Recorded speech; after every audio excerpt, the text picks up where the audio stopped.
So today I want to have us focus on the quality of peace of the Absolute.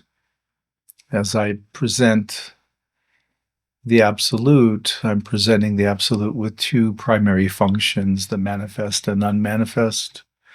The manifest is characterized by the quality of unconditioned, unborn love, presence, the beingness, the isness, amness of the Absolute, and pure awareness, non-conceptual, direct awareness.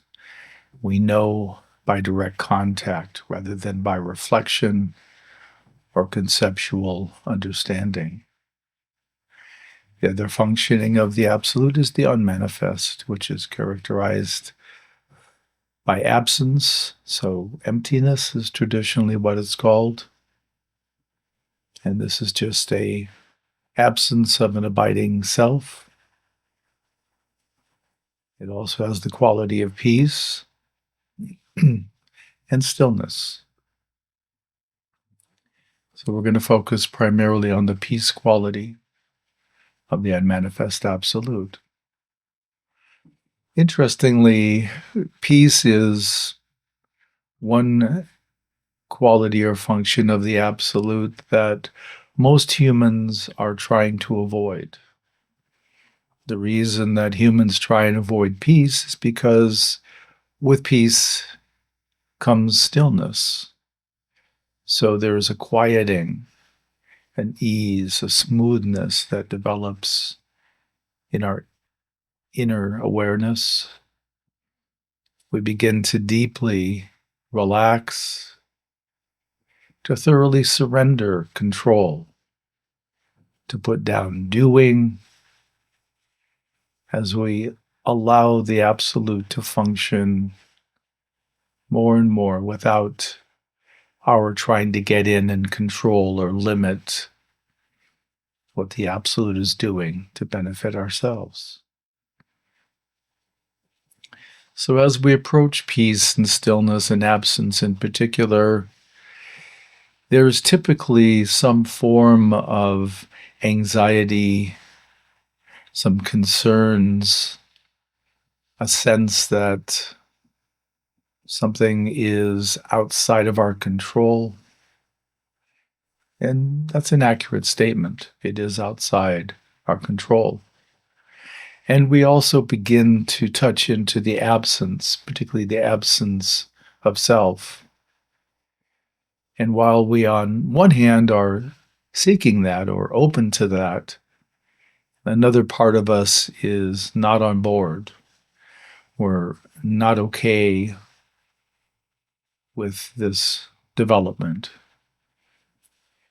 And so the self begins to have a bit of a panic attack in whatever form and to whatever degree.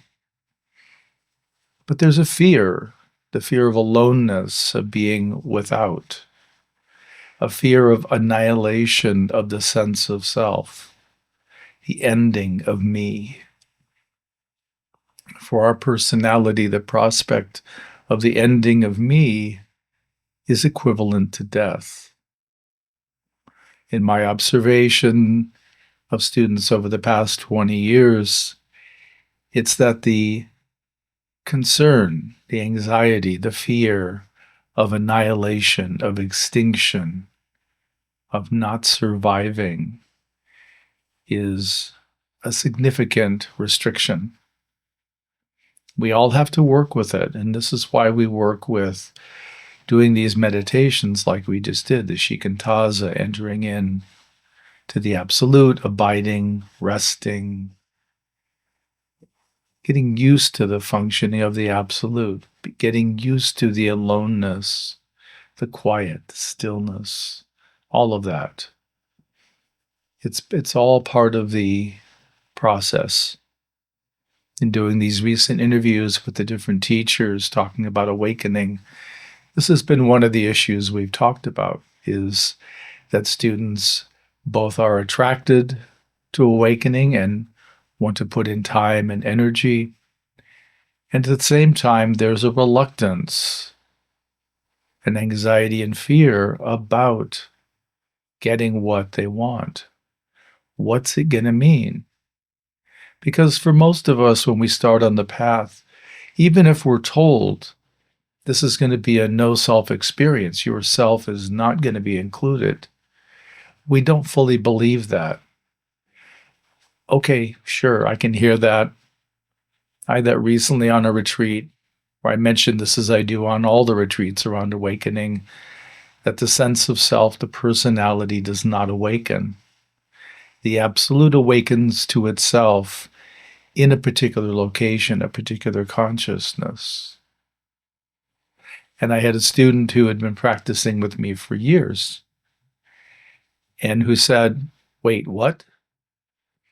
And in effect, it was the first time it had landed that the sense of me, the personality, the I that I identify with when I'm in personhood, doesn't get to go on this journey, doesn't have this experience. And that's part of what's unsettling to us. There's sort of a general anxiety about who am I going to be if I'm not myself? If I'm not this certain person and with this history and all these connections, who am I going to be?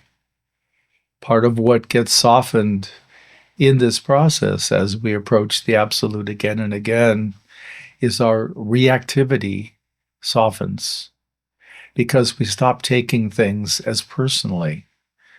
We realize that most people are acting out of their own self-interest, which is how humans are wired. So it's not that they're trying to harm you in any way, but you find out they're just going through their day, living out their personality as best they can. So the reactivity really, as it softens, it really softens our identity too. And part of that reactivity is part of what furthers the like and dislike machine in each of us, confirming who we are based upon our likes and dislikes. Peace is most directly felt when there's minimal dukkha, when there's minimal dissatisfactoriness, when there's minimal suffering, when we're not seeking happiness or pleasure just for the personality. We're not rejecting or avoiding discomfort to the personality. This is when peace can be more present. One of the benefits of working with peace is that when we're with peace, whatever peace comes in contact with becomes peaceful. So as we're opening to the peace today, really let yourself relax, really take in the peace that's here, letting it smooth, invite ease into your system. Ironically, we can't exactly seek peace because when we seek peace, it's usually the function of the personality. I want a possession. I want to get somewhere. It's more a matter that we open to peace. We put down the doing, the doer, and we just allow awareness and consciousness to merge with peace, to rest in peace.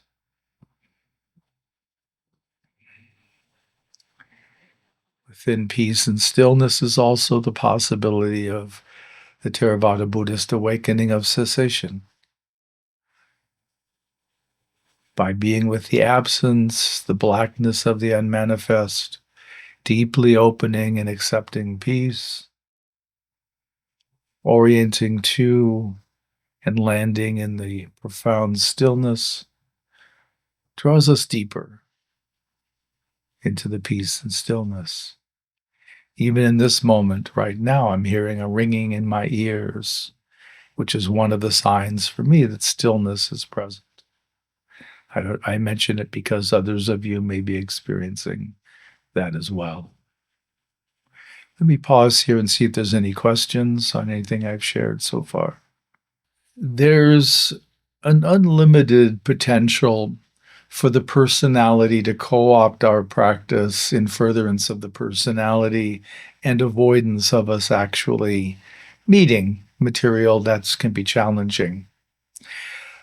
We don't exactly use peace as a bypass. And by bypass, it's a term I think it's Wellwood, coined to mean that when we have access to the transcendent, whenever we're in a difficult emotional situation or we're having issues come up that are needing work and are unresolved, we can elect to avoid them, to in effect hide from them by orienting toward the transcendent.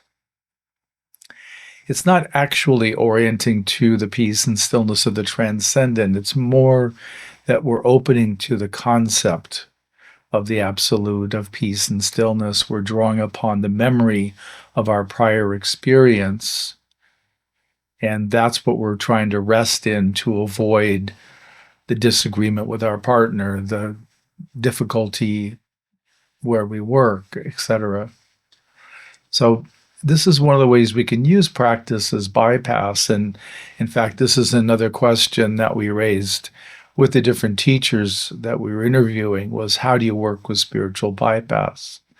One of the ways that I work with it and help students avoid it is by having people keep a spiritual journal and look for any time there's overreactions or incongruities in response to life events.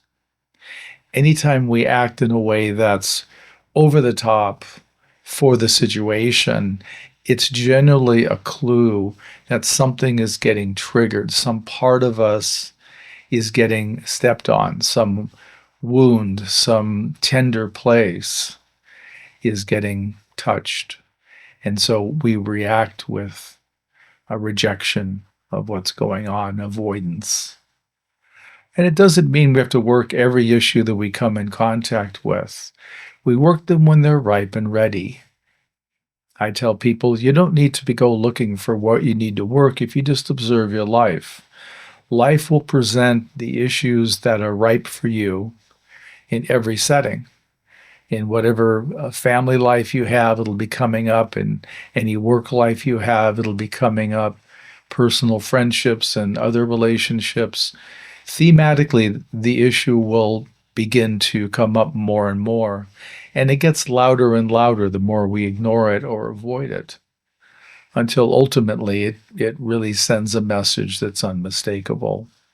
So we can avoid some of these things for a while, but at some point we do need to turn to them and engage them. We all start from a position of the personality. Somehow we're uncomfortable with our personality workings. We can have concern about what happens at death. We can see ourselves behave in ways that are really unhealthy, unproductive, unwise, and we still do it. So we all are drawn initially to spiritual practice to better the personality, to better the egoic structure. And that does happen. There is a maturing that happens if we practice in a wholesome way, if we're not just after attainments, and if we're really integrating and letting the attainments affect us, then we do change. And this is, of course, as you know, the subject of my next book, Liberating the Self, which will be out in about a month. It's working with some of these difficult emotions by working with them, being with them, it opens to the quality of the absolute. And that's what you're talking about, is the personality wants the candy, but when we get close to contact with the absolute, the personality isn't going. The personality doesn't get the peace, the stillness, whatever it is that we're opening to. And there could be a little suffering around that initially, but over time, my observation is people get very comfortable with not getting it because they're steeping in it in a way that's extremely satisfying. So we lose our interest in the candy and start wanting the wholesome meal.